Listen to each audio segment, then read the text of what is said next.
acho que a questão mais fundamental do ponto de vista ontológico entre os humanos é a questão da masculinidade. Acho que é muito difícil, Paulo, você empreender nesse país. E a saúde mental do empreendedor, isso já está em qualquer pesquisa, se você googar, você descobre uma das profissões com maior nível de ansiedade e depressão entre todas. É que é muito louco porque normalmente a gente liga a nossa produção à existência, né? A nossa existência à produção. A gente só existe enquanto seres produtivos dentro do capitalismo. Mas o meu racismo está aqui dentro. Porque é muito louco, a gente fala do racismo do outro, a gente não fala do nosso racismo. Ou não vai me dizer que você não é racista em algum plano. Então você não foi criado no Brasil. Não é porque você é homem e que você é heterossexual que a tua identidade necessariamente precisa ser de um homem hétero. Olá, tudo bem? Bem-vindo, bem-vinda, bem-vinde a mais um episódio do podcast Almasculina, conversa sobre masculinidades. Eu sou Paulo Azevedo e conto com a parceria de Conrado Góes, Glaura Santos e Vitor Vieira. Neste mês, chegamos ao nosso primeiro ano de existência. Estamos mais felizes ainda por contar com a sua companhia neste espaço de escutar, de dentro para fora, para refletir, gerar ideias e abrir diálogos sobre as masculinidades e suas diversas maneiras de estar no mundo hoje para encontros mais viáveis para todo mundo.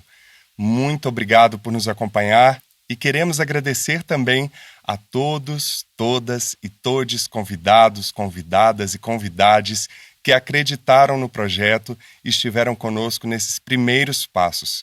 E para comemorar, queremos te ouvir. Nos envie um vídeo contando o que é Almasculina para você e como esse espaço de reflexões tem sido útil de alguma maneira na sua vida. Um ano de Almasculina por Matheus Solano, nosso convidado do primeiro episódio. Chegou o aniversário de 1 ano do Almasculina. Parabéns, parabéns. Obrigado ao programa que discute masculinidade em tempos de feminismo galopante. Acho muito importante a gente entender qual é o lugar, onde é que o que sobra, qual o papel, né, do homem e na sociedade, na relação homem-mulher, homem-homem, homem-meio ambiente, homem-si próprio, né? Obrigado, vida longa pro Almasculina. E nada melhor numa data tão especial como essa que revisitar os episódios anteriores. Então siga o nosso perfil no Spotify ou na sua agregadora de podcast preferida. Acompanhe as dicas nas nossas redes sociais e os vídeos e gravações ao vivo no nosso canal no YouTube. Vai lá, siga e se inscreva. Você pode ainda nos enviar perguntas, comentários, sugerir convidados e não se esqueça, marque 5 pessoas nos nossos posts e leve Almasculina para mais gente. E todas as sextas-feiras temos a coluna no nosso blog em parceria com o canal Culturadoria, idealizado pela jornalista Carolina Braga. Confira as dicas e acompanhe esse espaço do Almasculina. E hoje eu estou aqui em São Paulo para recebê-lo com muita alegria. Facundo Guerra, querido, bem-vindo ao Almasculina. Obrigado por você ter essa paciência de me chamar uma segunda vez. Pois é, eu já ia comentar isso aqui, que a gente está tendo essa segunda conversa, porque infelizmente na primeira a gente teve alguns problemas técnicos, mas nenhum problema aqui tenha sido maior do que a nossa vontade de manter esse nosso encontro aqui. Vou jogar para você essa missão. Como é que você gostaria de se apresentar para os nossos ouvintes? Sempre apresentações são sempre difíceis, né? Vamos pela formação acadêmica. Eu sou engenheiro, fiz engenharia de alimentos na Escola de Engenharia Mauá. Depois eu fiz jornalismo internacional e político na PUC. E aí eu fiz mestrado e doutorado em ciência política pela PUC também. Estou começando a flertar com a ideia de fazer um pós-doc. Continuar minha pesquisa no campo da política, que sempre foi estudar política e resistências, no plural. Eu sou filho de comunistas, né? Filho, neto, bisneto de comunista. Então, o assunto da resistência, seja ela a conflagrada mesmo, a resistência real, o embate real, ou no campo simbólico, como acontece hoje pelas redes sociais, sempre me interessou. E poder e resistência, eles fazem binômio, né? São inseparáveis. A gente não pode falar de poder sem falar que esse poder está sempre recebendo uma resistência de uma parte. O que são as resistências? Qual que é o formato e em qual suporte que elas se apoiam? no decorrer dos séculos, né? A resistência, a gente pode falar que existe resistência desde que existe poder. Meu mestrado foi sobre a resistência na internet, hacktivismo, cyberterrorismo, isso foi no começo dos anos 2000. Aí o meu doutorado foi sobre o voto eletrônico no Brasil, que não é uma forma de resistência, mas é uma forma de existência de poder digital. E agora eu estou estudando novos campos de resistência. E aí na vida acadêmica eu fiz isso, sou pai da Pina, né, uma menina de 8 anos, sou empresário e empreendedor. E eu acho que as duas coisas são diferentes. O que seria a diferença? O empreendedor é aquele que está desenvolvendo um projeto, aquele que está construindo alguma coisa. Enquanto que o empresário é aquele que está administrando aquilo que ele já construiu. É a diferença do ser e do estar, sabe? Posso estar empreendedor, mas eu sou empresário. O empreendedor tem uma questão do volátil. E aí eu empreendi uns 20 negócios, eu já perdi as contas, mas eu acho que são 20 mais ou menos, da minha última conta foram 20. Entre bar, restaurante, boate, casa de show, cinema, centro cultural, app, hospitalidade, agora com altar, curso que eu estou fazendo agora. Criei uma certa metodologia na minha cabeça e emprego essa metodologia nesses diferentes negócios, né? Eu uso os negócios como meio de escoar o que eu penso, a maneira como eu vejo o mundo, e aí dinheiro não tem uma dimensão tão grande assim. Nossa, isso é incrível quando você fala, porque vendo várias entrevistas suas e acompanhando seu trabalho há alguns anos, só para quem já é de São Paulo, conhece muitos deles, ou frequentou vários deles, como o Vegas, o Lions, o Cine Joy, o Riviera, o Bar dos Arcos, a filial nova-iorquina do Blue Note, enfim. Claro que ele não vai falar isso, mas ele nasceu em Córdoba, na Argentina, mas ele ganhou o título de cidadão paulistano, ganhou essa alforria aí, né, Facundo? Finalmente, ninguém pode mais te provocar nesse sentido. Foi eleito um dos 100 empreendedores mais influentes do mundo pela revista norte-americana Good Magazine e Homem do Ano pela revista VIP. E ele tem esse livro, que é o Empreendedorismo para Subversivos, que foi escrito em 2 meses, né, Facundo? Eu achei essa história genial, né? Ele tem um caráter muito ensaístico, muito sem pauta e sem lauda, sabe? Escrevi 100 linhas. Fui escrevendo meio que automaticamente, porque eu acho que o empreendedorismo também não tem fórmula. Então é um pouco da vivência de cada um, é um pouco da experiência de cada um. Então ali eu contei um pouco da minha experiência. E como eu também não acreditei que ninguém fosse ler, e virou um best-seller, né? Quando eu escrevi o Empreendedorismo para Subversivos, eu falava sobre o fazer ou como montar um negócio, quais eram as ciladas que envolviam uma vez o negócio pronto. E agora eu preciso falar, bom, o negócio está pronto, o que eu faço a partir daqui? Como que eu comunico? Como que eu consigo pegar aquele primeiro impulso de energia que eu tenho que dedicar para montar um projeto e transformar esse projeto em algo que consiga ser administrável, especialmente em comunicação, que é a minha especialidade. Falar de comunicação e desenvolvimento de produto. Quais são as características do marketing contemporâneo que vão fazer com que o negócio fique sustentável no futuro? Eu acho que aquilo que a gente fazia pré-Covid não se aplica no pós-Covid. Então eu estou pegando toda essa... Enfim, eu estou tentando escrever... Eu sei o nome, porque o nome me foi dado de presente, e presente não se nega. Agora eu preciso, chama Destruir para Criar. Maravilhoso. Meu avô costumava dizer que um nome é uma sentença, e eu acho que isso até é importante para os negócios, assim, porque é o nome que faz existir, né? Tudo que não tem nome não existe. Se você não tem nome para aquilo, se é indizível, se é inefável, não tem nome, como que você comunica? Como que você aprende? Como que você... dar forma e entendimento para aquilo. Vocês estão vendo essa fluência do Facundo para falar, super didático. Ele é professor também, viu, gente? Ele não contou isso no currículo dele. Você deu aula em cursinhos, até no Pontal do Paranapanema, no MST. Como é que foi essa experiência, Facundo?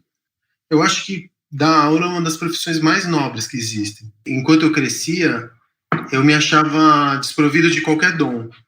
Porque todo mundo tem um dom, né? Tem alguns que sabem pintar, outros são bons músicos ou musicistas, outros sabem dançar. Eu não conseguia me expressar através de nada.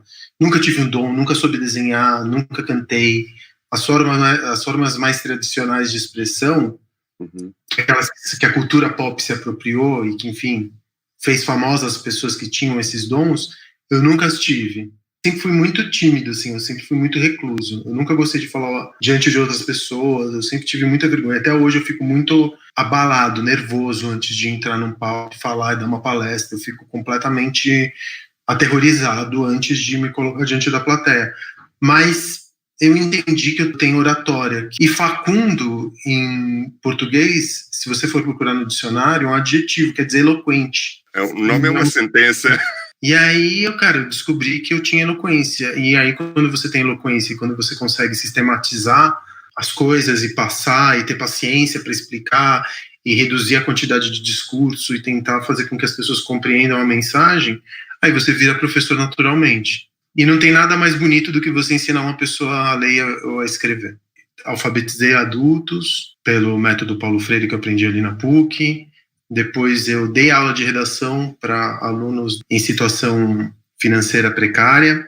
Depois eu dei aula de ciências para adultos recém-alfabetizados. Você falou já um pouco da sua história familiar, você vem de uma família de médicos e ambulantes, né? Sua mãe é secretária, se tornou ambulante vendendo empanadas, seu pai médico foi parar na Argentina por conta de ser comunista, do seu avô também ser comunista e médico, seu avô inclusive foi torturado, né? O avô paterno foi preso 30 e tantas vezes. Tem uma irmã que é bailarina, um irmão que é personal, com prática em boxe. Como é que foi crescer nesse meio entre política, comércio, medicina, e quais foram as suas primeiras referências de masculinidades? A masculinidade que eu tive por referência eram esses homens duros, idealistas, sem afeto, provedores, retos, mas com uma vida sombria, escondida, mas eram homens cheios de ideal. Eram homens de classe média baixa, nunca ninguém se deu bem. Acho que eu sou o primeiro numa geração de 3 gerações, por parte da minha mãe nem se fala porque todo mundo é fudido.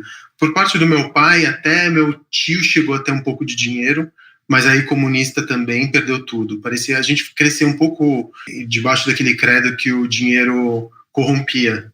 Então parece que é uma maldição na família. Todo mundo que faz dinheiro perde. Eu já fiz muito dinheiro, já perdi muito dinheiro também. Então a gente não consegue acumular dinheiro porque temos algo de idealista, e não está certo nem errado, é o que somos, entendeu? Sempre fomos muito idealistas. Eu sou idealista dentro do possível nos dias de hoje. Eu não acho que a esquerda, ou um combate, uma tentativa de revolução, como aconteceu na década de 60, um tipo de resistência através de guerrilha urbana, é uma estratégia sensata hoje. E nem acredito no socialismo. Acho que o socialismo é uma perversão. O que eu tento fazer dentro do capitalismo, corroer o capitalismo por dentro, deixando ele com as suas lógicas de extrair a mais-valia dos funcionários, achatar aquelas existências, submetê-las ao lucro, prejudicar tudo que está à sua volta através do lucro. Eu tento, pelo menos em discurso, eu não sei se eu consigo fazer muito isso na prática, sem abdicar a mão do lucro, deixar o capitalismo um pouco mais poroso, sabe? Um pouco mais menos desigual. Comprar as minhas tretas e quando eu encontro alguma coisa para me confrontar, confronto. E é isso, é desse jeito. A nossa sexualidade, desses homens que cresceram na década de 90, 80, 90, não existia internet, óbvio, né? Então a gente se sexualizou através da Playboy, que era uma revista extremamente machista. Na Playboy, carro, relógio, terno e mulher eram coisas. Então, a minha visão das mulheres era uma visão de propriedade. Eu fui ensinado a tratar as mulheres como coisas, como propriedades, como fêmeas a serem domesticadas e angariar a maior quantidade delas. Da mesma forma como você tinha que ter sempre o carro mais rápido, você tinha que sempre ter a fêmea mais loira e mais jovem. Tantas coisas eram toleradas também. Hoje eu jamais veria uma mulher trans posando para uma capa de uma revista masculina.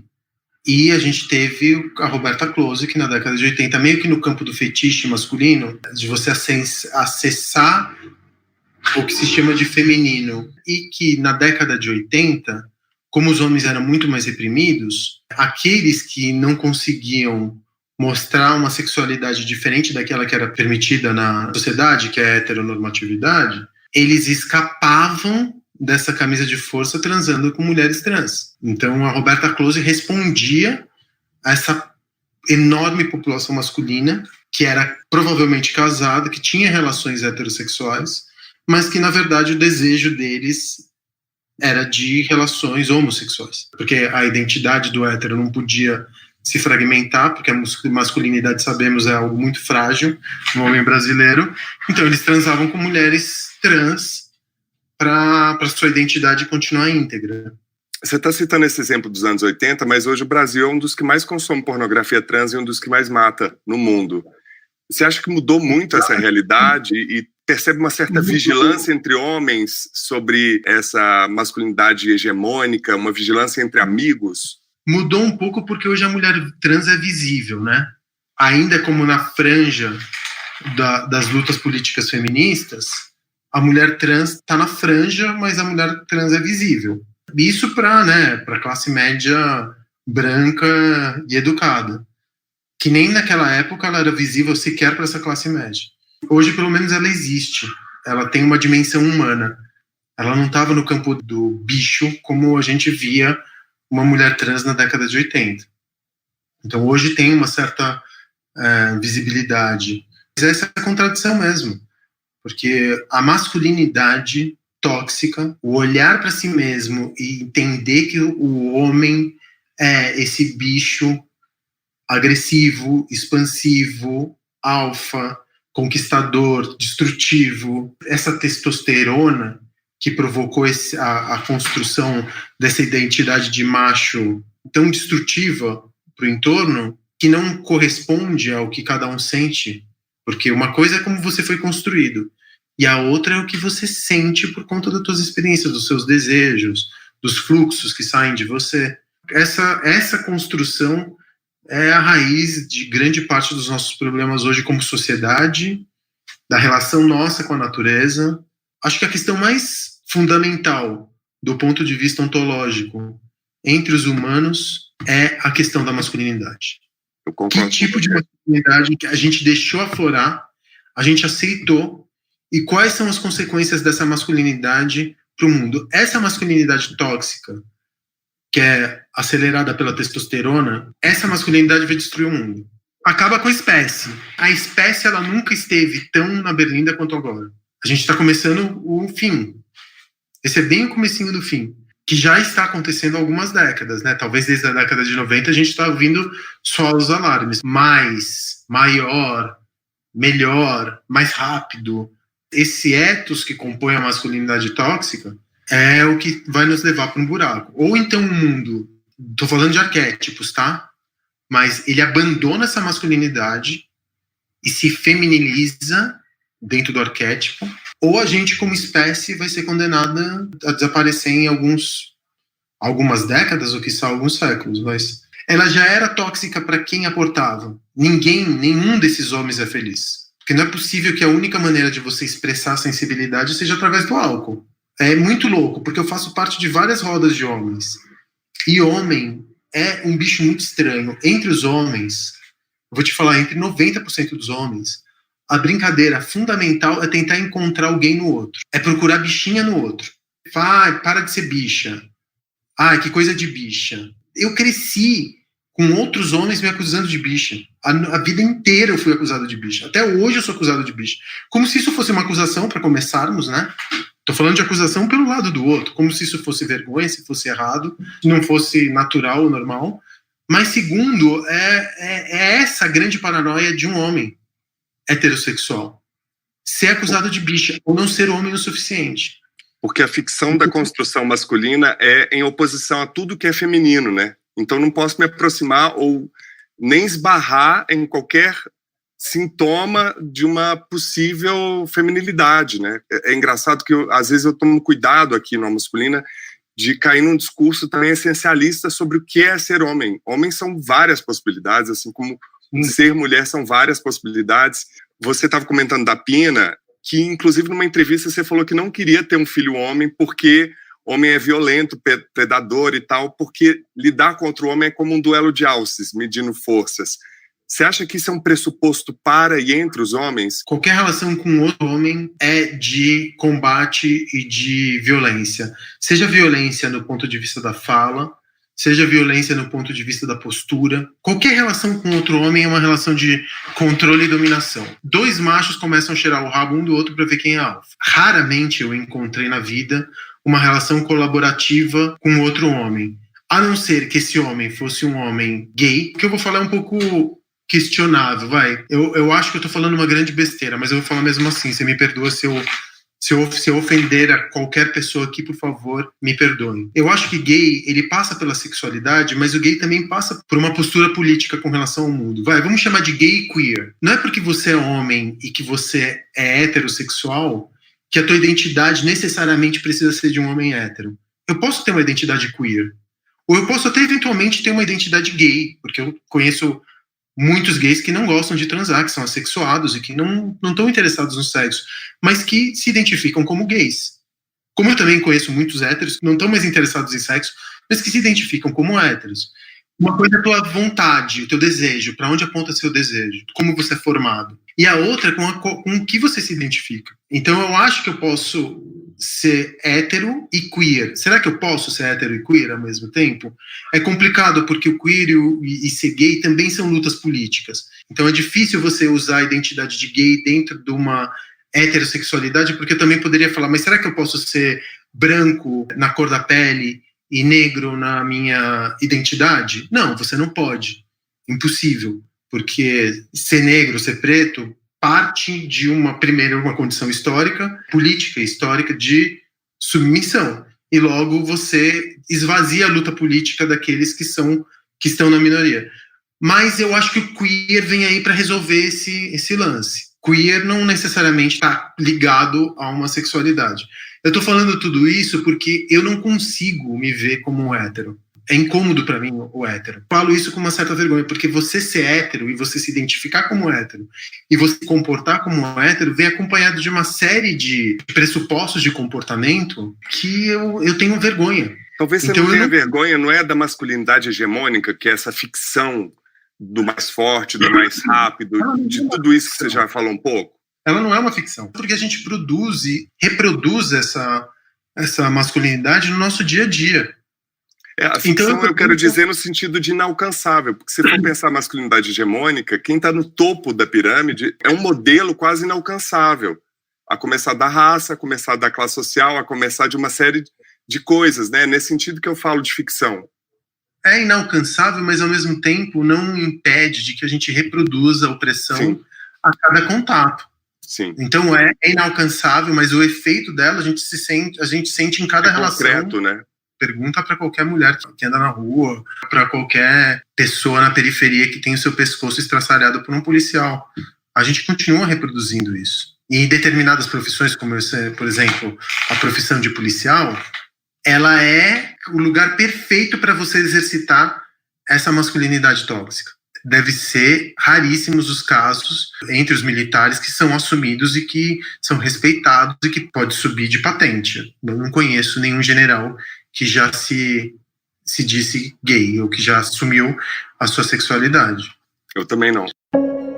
Um ano de Almasculina, por Ana Canosa, nossa convidada do Lugares Comuns. O Almasculina, para mim, é uma possibilidade de diálogo com o universo das masculinidades. Esse podcast é muito interessante, muito importante, porque traz várias pessoas para fazer reflexões sobre as masculinidades e eu tive a oportunidade de participar e tá aí presente em vários episódios nos Lugares Comuns.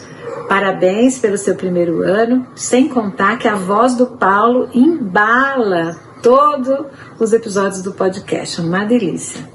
Lugares Comuns, com a psicóloga e sexóloga Ana Canosa. Quais foram as principais pautas dos homens nesses seus anos de consultório? Assim, o que eles te trazem? Olha, antigamente era assim, minha mulher não quer transar, básico. Eu por mim, transo todo dia, doutora. Doutora, eu quero... Qual é a sua expectativa? Transar todo dia, doutora? Era sempre assim, era uma coisa muito de insatisfação com a quantidade de sexo em relação à parceira heterossexual. Hoje não. Então hoje eu tenho homens, hoje eu tenho recebido homens com baixo de desejo sexual. Tem uma outra coisa que eu tenho achado interessante, que eu acho que pouco se fala, que é a angústia do homem que perdeu o desejo pela sua parceira. Porque qual é a visão que a gente tinha do masculino de outrora? Que ele vai transar fora do casamento, ele precisa de variação sexual e é isso, ponto, acabou, .com.br, e ele não está preocupado com essa relação dele dentro de casa.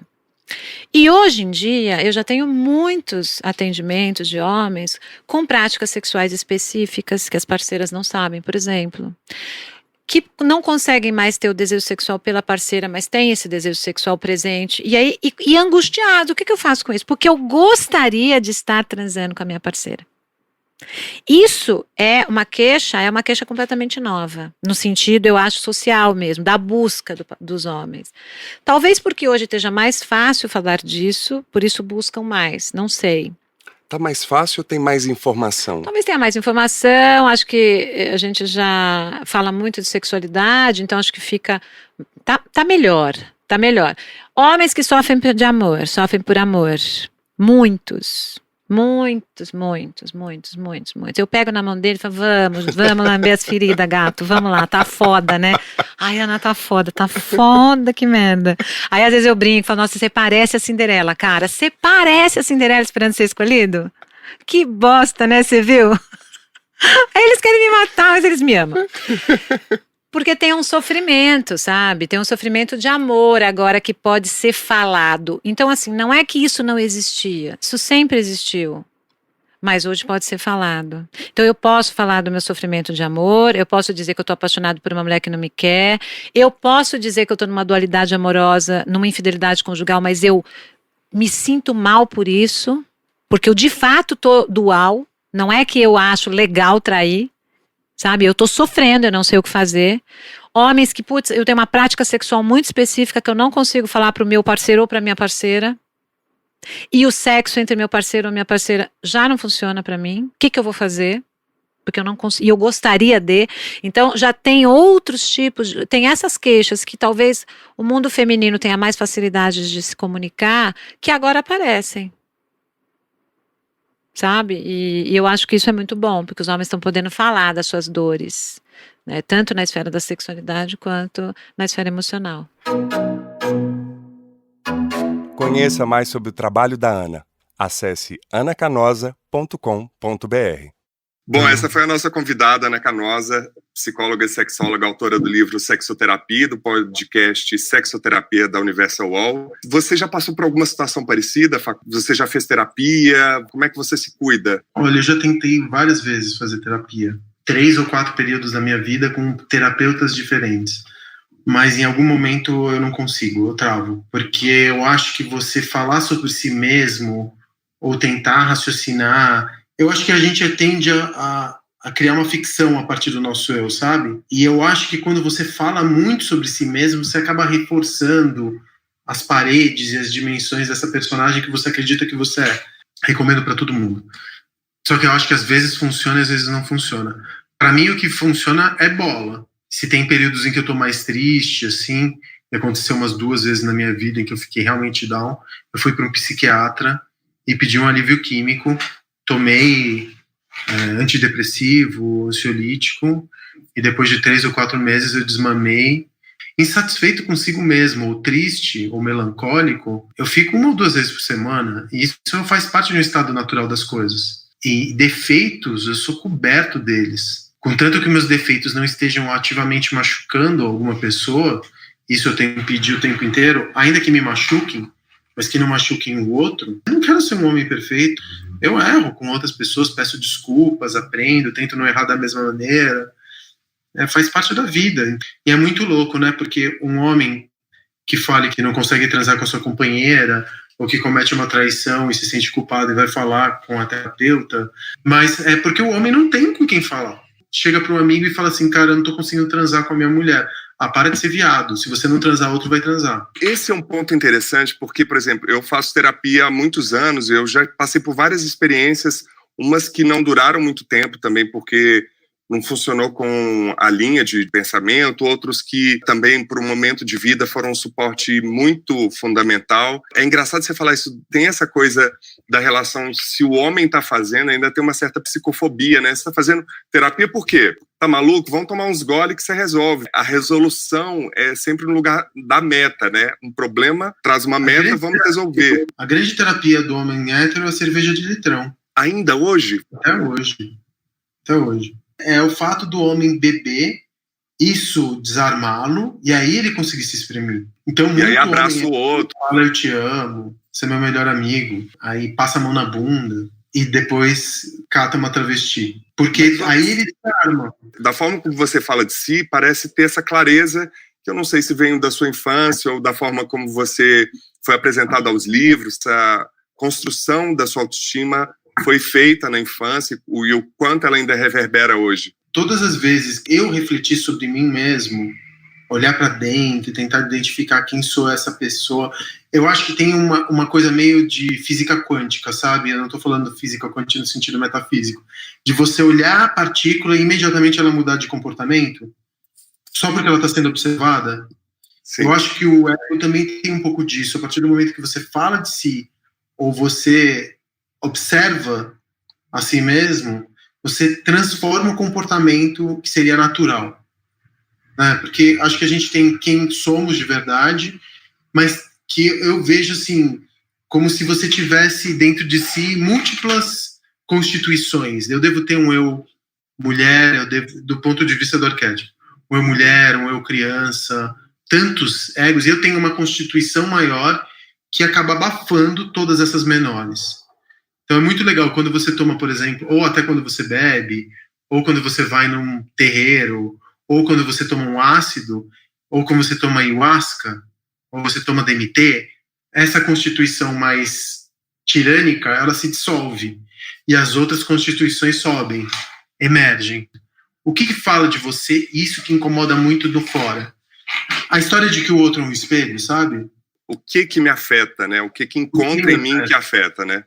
Da outra vez você falou uma coisa super interessante de como o bullying na sua infância, a questão da cirurgia que você fez nos calcanhares, o fato de chegar no Brasil tendo o espanhol como língua mãe, o próprio fato de se esconder no intervalo na biblioteca. Você falou coisas muito interessantes de como isso de alguma maneira interferiu na sua autoimagem, na percepção de si, desse empresário humanista bem-sucedido, e de como que isso também acabou virando um pouco prova para si mesmo de que era capaz. O fato de eu ter crescido ouvindo que eu era um merda, que eu era gay, porque isso foi o que eu ouvi a minha vida inteira, serve como um combustível hoje, porque dependendo da perspectiva, qualquer vida humana é desprezível. Ninguém pode se julgar tão importante assim a ponto de se achar o centro do universo. Apesar de o centro do mundo, o mundo ser aquilo que a gente reproduz. Não existe mundo. Existe tantos mundos quanto forem os humanos que reproduzem, que constroem esse mundo. E você ser o centro desse mundo que você está construindo, tudo bem. Agora, você ser o mundo dos outros mundos em que você se encontra, acho que é um pouquinho de excesso de controle dessa constituição do ego. A gente fala que é egolatria, é egóico e tudo mais. São pessoas que falam tanto do ego que se acham mais especiais do que as outras. Quando, na verdade, não são. Então, o fato de eu não me achar muito especial, realmente eu não me acho muito melhor do que nenhuma pessoa. Porque nada é tão superior assim num humano. São bilhões de formas de ser, né? E todas elas especiais, porque cada humano tem um componente de milagre, de indizível. Eu não queria ter passado pelo bullying, eu não queria ter passado pela zoação, eu não queria ter crescido sem amigos e dentro de uma biblioteca. Eu queria ter tido uma infância mais comum. Mas o fato de eu ter passado por isso me fez ser a pessoa que eu sou, e eu sou confortável com a pessoa que eu sou hoje. Então eu sou também fruto de todas essas opressões e de todas as felicidades, de todos os apoios que eu recebi. Eu não acho que se eu também tivesse recebido tanto amor, tanto afeto e tanto incentivo, talvez hoje eu estivesse muito mais acomodado, ou fazendo mais do mesmo, ou vivendo da nostalgia do passado. E eu não, pelo menos não me vejo assim hoje. Aspas. Humanos têm notável capacidade de saber e não saber ao mesmo tempo.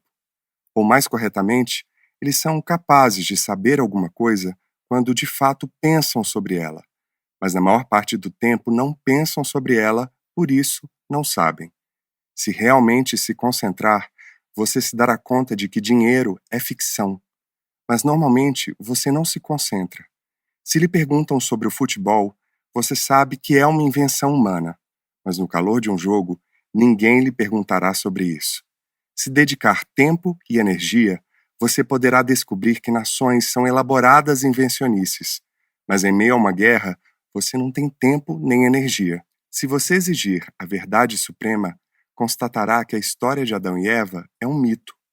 Mas quão frequentemente você exige a verdade suprema? Verdade e poder podem andar juntos só até certo ponto.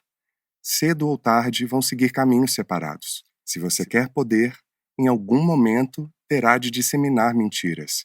Se quiser saber a verdade sobre o mundo, em algum momento terá de renunciar ao poder.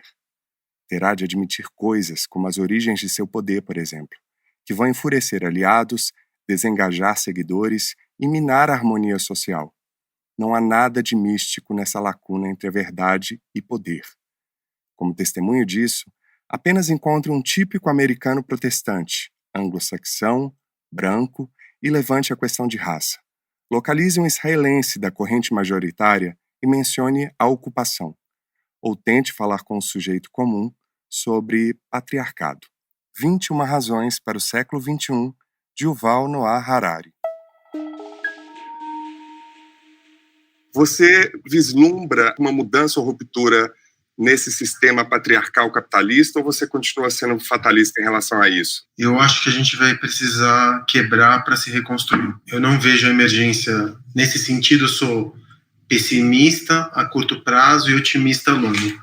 Eu acho que o humano é bem resiliente. Eu acho que a gente está caminhando para um evento catastrófico do ponto de vista da espécie. E eu acho que algo, espero, melhor emergirá desse evento catastrófico. Mas eu não acredito que essa sensibilidade, essa maneira de pensar acabe chegando às elites que controlam a humanidade. Porque esses homens brancos, de cabeça branca, sexagenários, que são os bilionários que controlam as grandes instituições, eles não estão nem um pouco interessados. Eles já se descolaram da humanidade de uma determinada maneira. Eles já têm suas ilhas, compraram metade da Terra do Fogo, já estão preparando seus bunkers ou seus super iates para o apocalipse. Eles já têm tecnologia, provavelmente acreditam que a Terra está super povoada. Perder metade da humanidade não vai fazer mal para a Terra, contanto que eles estejam aqui depois disso. Foi nessa visão do apocalipse que você foi criar o altar, que é essa casa autossustentável e flutuante? Eu estava tentando encontrar uma espécie de uma saída, porque por mim tá tudo bem, eu tô na meia idade já, tudo bem se eu deixar de existir. Tive uma vida da qual eu sou bastante satisfeito. Mas eu tenho uma filha, né? E eu queria que a minha filha tivesse um pouco da experiência do que é ser humano que eu tive. E aí o altar vem nessa, né, ainda numa versão proto-capitalista, ele é um lugar de refúgio, é um lugar de desconexão, um lugar com o qual você se reconecta com algo que é maior, que é uma coisa que eu acho que a gente está precisando muito nos tempos de hoje, especialmente depois de tanta virtualidade, né? Facundo, você falou uma vez que todas essas manifestações de exclusão, como machismo, racismo, a homofobia, eles são efeitos e a causa é a desigualdade social. A gente acabou de falar dessa elite privilegiada que já está criando um planeta paralelo aqui mesmo. Qual que é a sua visão do crescimento dessas articulações e micropolíticas contra todos esses efeitos da desigualdade? Você acredita que eles mudam alguma coisa no nosso contexto ou ainda são só faíscas? Eu acredito que eles são super importantes porque eles trazem voz para atores e agentes políticos que estavam invisíveis, e eles assustam. Transformação realmente acontece, porque o capital depende hoje de imagem também. Uma empresa também é muito ligada à imagem que ela projeta. Então, se essa imagem se rompe, logo a empresa perde valor em bolsa. Tem uma associação que não é altruísta. Esse efeito é um efeito dentro do capitalismo. Agora, eu acho que não vai dar tempo.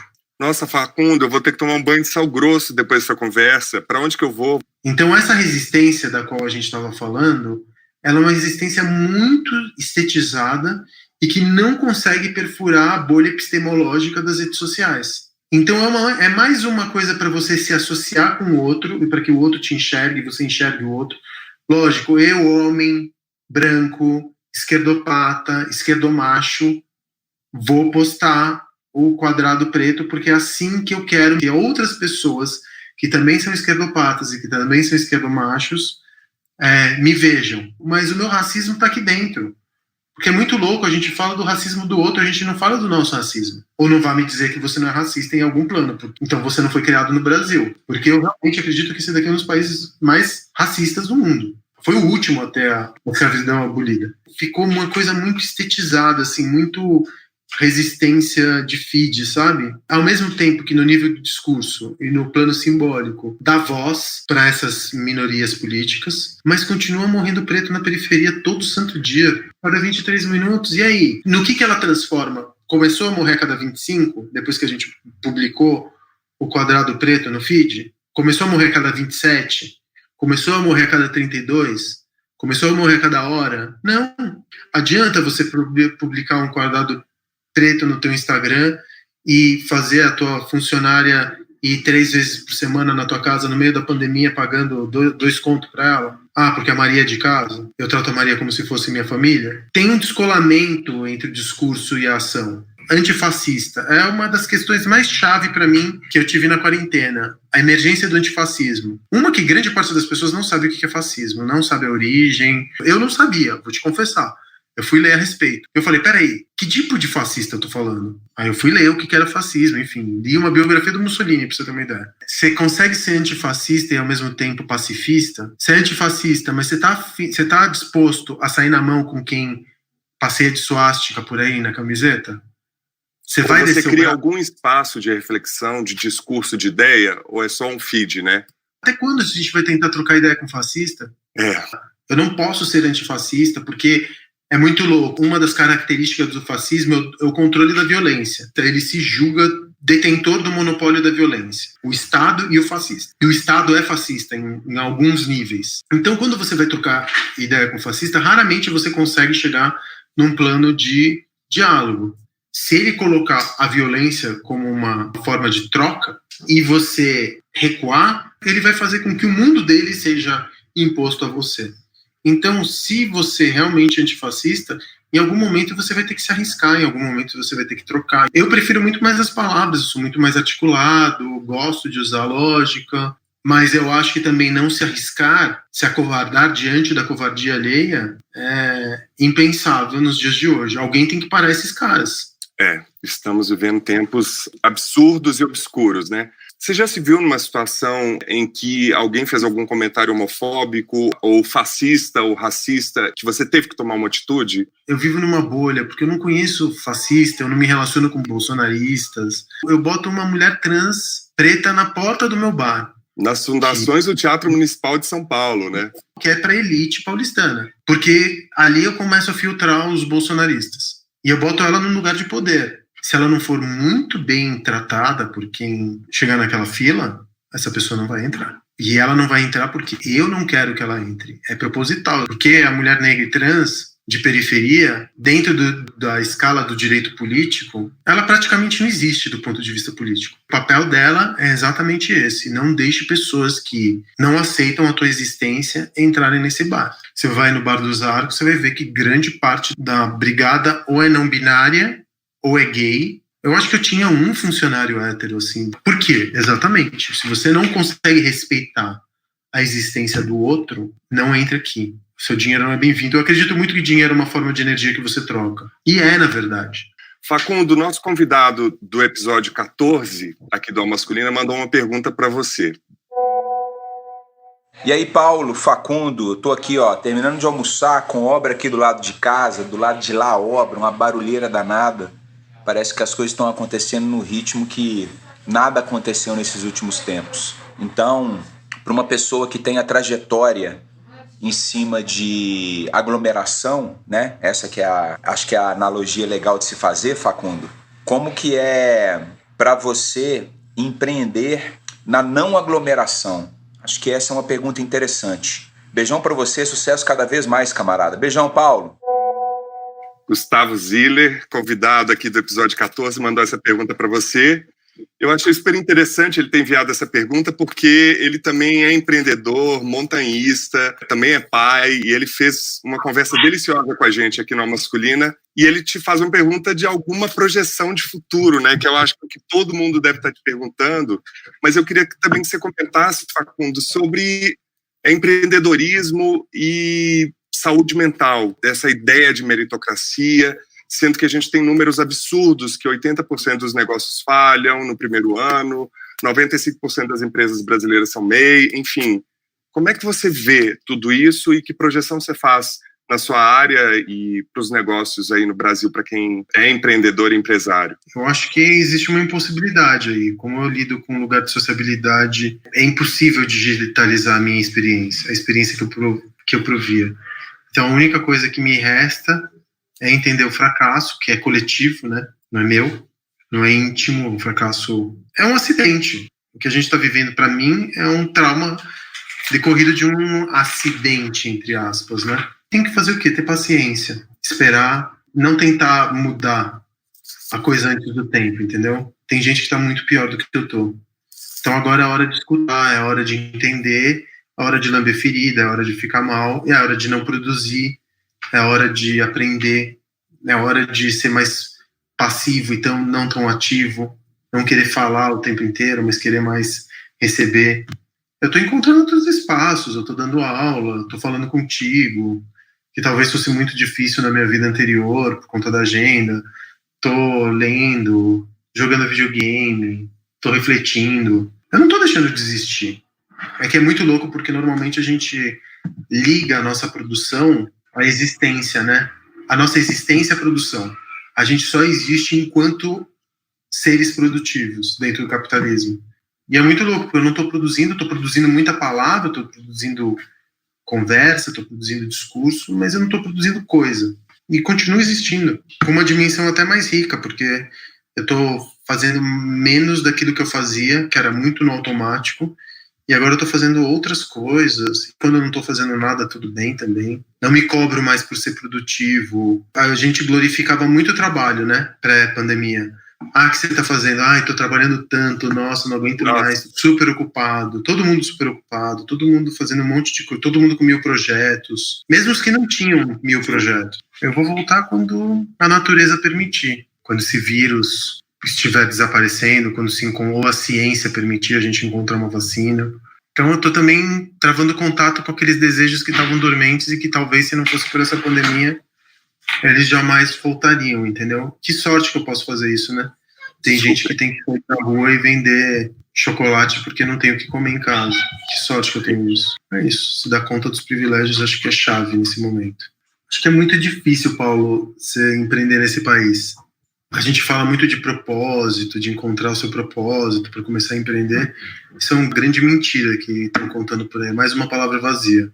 Como meritocracia, criatividade. O mundo está coalhado de palavras que são vazias, palavras de ordem completamente sem sentido. E a saúde mental do empreendedor, isso já está em qualquer pesquisa, se você googar, você descobre uma das profissões com maior nível de ansiedade e depressão entre todas. Porque é um cara que não está preparado para isso. Um policial recebe um treinamento. Um empreendedor recebe uma frase do tipo: acredita em você. Acorda às 4 da manhã e vai que o mundo é teu. Se você não conquistar é porque você não quis. Qualquer outra profissão, ela recebe um tipo de treinamento, uma praxis que você consegue aplicar, ou um treinamento que você consegue aplicar.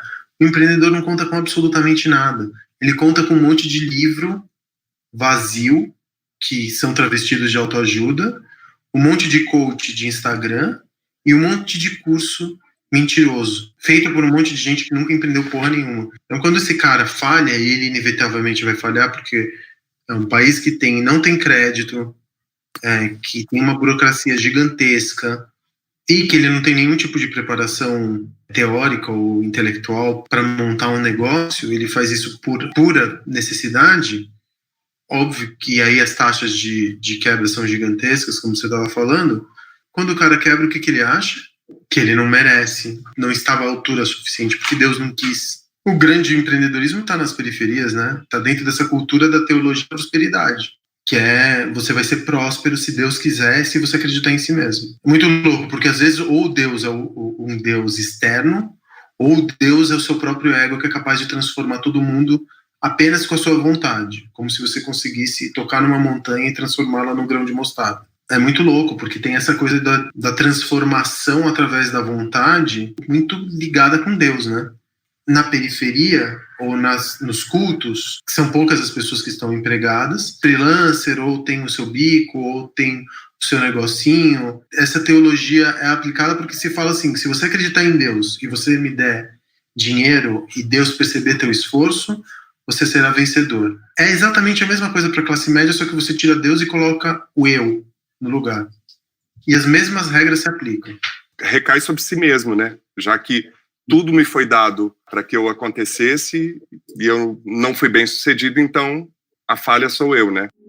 Fora do mar. Você já se sentiu como um peixe fora d'água, inadequado? Você já se sentiu fora do mar? O tempo inteiro. Alguma situação que você se lembra de cara? Hoje. Todos os dias eu me sinto inadequado. A minha condição existencial é a inadequação. Cá entre nós. O que você faria para termos encontros mais viáveis para todo mundo, ainda que à distância, hoje? Não sei responder. Foi uma das respostas mais sinceras que essa pergunta já teve aqui. Ainda mais nesse contexto que a gente está. Escuta aqui. Queria te pedir dica de livros, filmes, documentários, enfim, o que você quiser sugerir relacionado ao tema da nossa conversa. Tá, eu vou falar sobre um game. Eu joguei um game chamado Last of Us 2, que é o último de nós, a segunda parte, que é um game para PS4.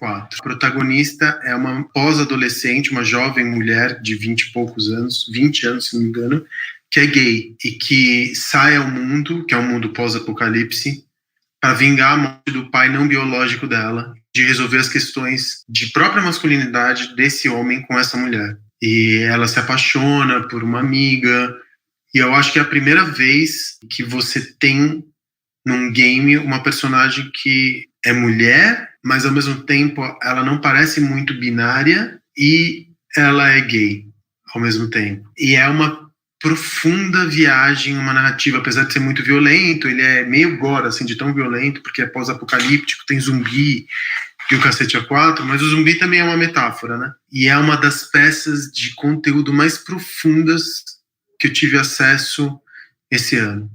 Tem uns momentos, assim, de narrativa mágicos. Eu gosto muito do game como um suporte, sabe? Eu acho que ele é denso, a gente subestima muito o game. É uma das obras-primas de conteúdo cinematográfico, audiovisual, de empatia, porque no momento em que você joga, fala muito sobre moral, fala muito sobre sexualidade, fala muito sobre identidade, fala muito sobre paternidade, e essa coisa de você se colocar no lugar, não ver o ponto de vista de uma outra personagem, ter a personagem, que é o que o game te possibilita, não olhar o mundo de acordo com um ponto de vista, mas ser uma outra personagem.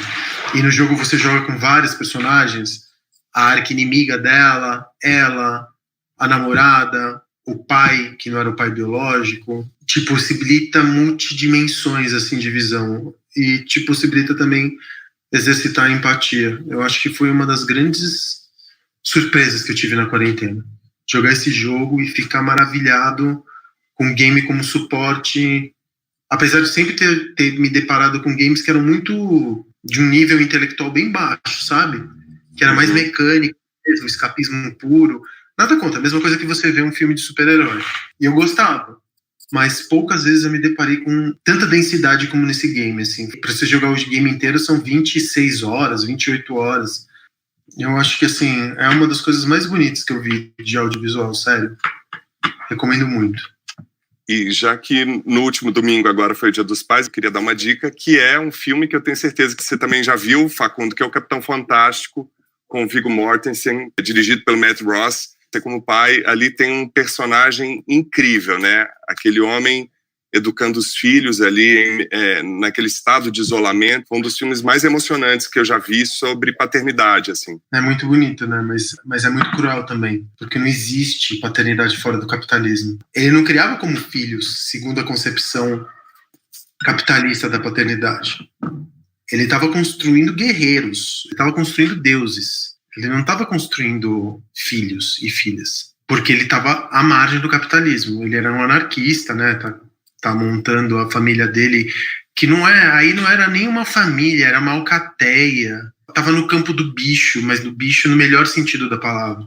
Me pareceu muito uma mistura de animais e homens, como a mitologia greco-romana, sabe? Deuses que fazem filhos com homens e surgem semideuses. Parece que ali era um homem fazendo filhos com bichos e surgindo algo entre um e outro, com o melhor dos homens e o melhor dos bichos.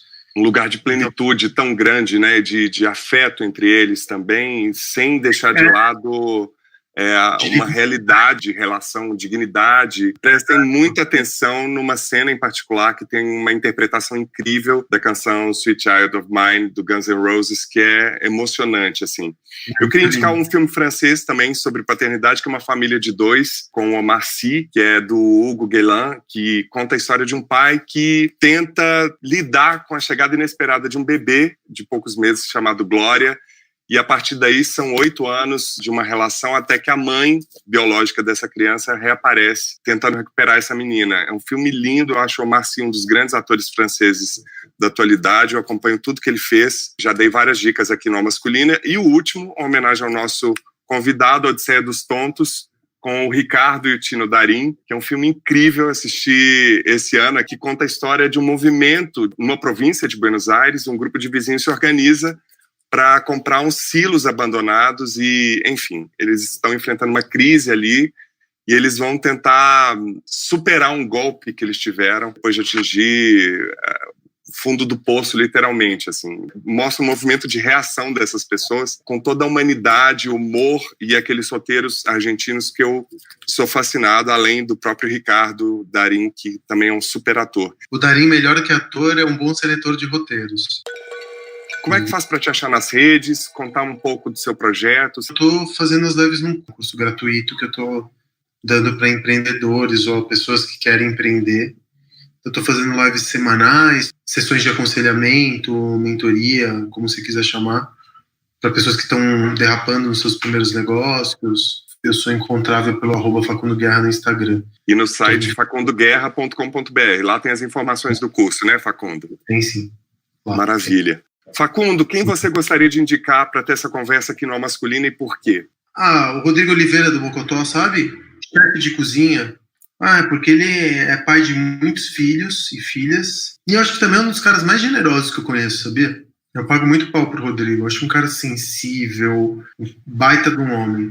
Um baita de um humano, melhor dizendo. Acho um cara muito, muito foda. Admiro muito ele. Não só pelo seu talento na cozinha, mas pelo homem que ele é e pelo pai que ele é. Maravilhoso. Queria te agradecer muitíssimo e queria te desejar toda sorte nessa sua imersão, nesse novo livro, no seu pós-doc e em todos os novos empreendimentos, que você continue esse cara interessante e interessado. Muito obrigado pelo espaço, viu, e pela conversa de quase 2 horas. Foi legal, ela nem doeu, foi rápido. Maravilha. Um ano de Alma Masculina por Arrante, nosso convidado da 4ª live. Parabéns para você. Feliz aniversário, Alma Masculina, completando já 1 ano, brindando a gente com essa delícia que são as conversas que vocês têm produzido. Parabéns, Paulo Azevedo e toda a equipe, Vitor Vieira, Laura Santos, Conrado Góes. Eu fico contando os dias para acompanhar cada episódio que eu assisto desde o início. E tive a felicidade de participar de uma live com você no final de abril, falando sobre polaridade, gênero, e assim contribuindo para essas conversas tão importantes para um diálogo e um mundo mais viável para todos nós. A gente precisa falar de masculinidade, a gente precisa falar dos desafios pelos quais a gente está passando hoje no país. Então, olha, um abraço, super parabéns e continuem com esse trabalho maravilhoso.